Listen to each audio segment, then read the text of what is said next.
Pakita ko lang po sa inyo itong nabili ko na ubas. Ay, so ito na nga po yung nabili nating cuttings ng ubas mula po sa La Union. Doon sa isang farm na ating dinalaw kasama po sa itinerary ng aming tours sa Sagada. So pagbaba namin ng La Union ay may dinaanan po kami doong isang grape farm. Mabuti na lang, nag-iisa na lang to actually, yung nasa counter na binibenta kasi karamihan ay mga bayabas, guwapol. So mabuti na lang, ito ay nasipat ng aking mister na meron pang ubas. Ayan. So this time ay napakaliit kasi ng kanyang pinagtataniman, tignan nyo po.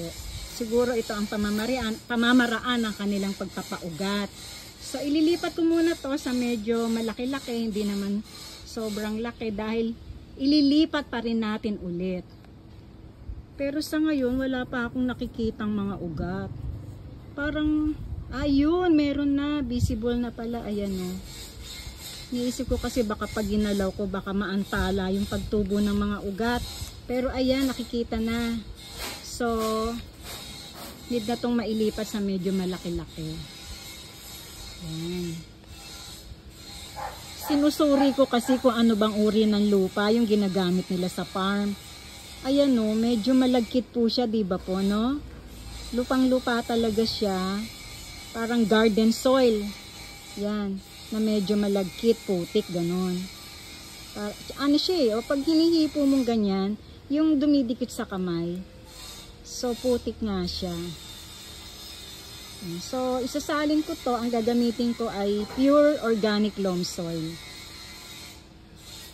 Hindi ko na muna hahaluan ng iba pang amendments tulad ng mga coco peat, rice hull. Kasi ito nga, purong lupa lang yung ginamit eh. Ayan. Tingnan nyo po yung ilalim, oh. Ang ganda na ng kanyang mga ugat. Inalis ko na po siya sa plastic. Tingnan nyo po yung mga ugat niya, oh, ang ganda. Yan. Fully developed na ang mga roots. After 3 days, ito na po yung nailipat kong grape seedling sa maliit na paso. Sa kasamaang palad, ayan po, may umubos ng mga dahon. Ayan siya, nagmukbang. Ay nako. Sana naman ay patuloy pa rin to sa pagtubo ng maganda kahit ubos na ang mga dahon. Pagkatapos ng mga 5 araw, eto tinubuan na uli ng mga dahon, no.